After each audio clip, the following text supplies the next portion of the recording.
بسم اللہ الرحمن الرحیم۔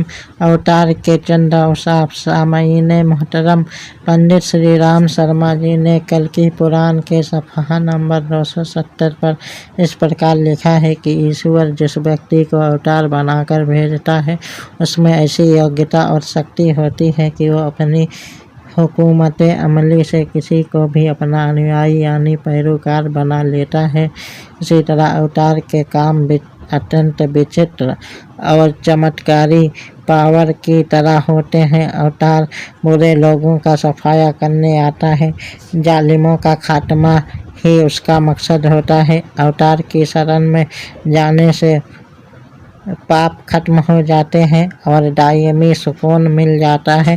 اوتار کسی بھی دنیاوی قید سے آزاد ہوتے ہیں، وہ ہر پرکار کے معزز کام کر سکتے ہیں۔ اوتار برائیوں کو ہٹانے آتا ہے اور پاپوں کو جڑ سے ختم کر کے انسان کے اندر ایمان و یقین کی شمع روشن کر دیتا ہے، جس کی وجہ سے انسان کو اچھے اور برے افعال کی کامل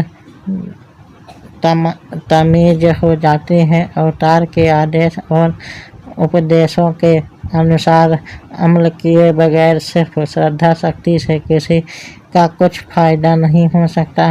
حضرات محترم، اب میں آپ کو تاریخ کے آئینے میں بتانے جا رہا ہوں کہ اوتار کتنے ہیں اور کون کون ہیں اور وہ کس یگ اور زمانے میں پدھارے، ان کے آنے کے اسباب و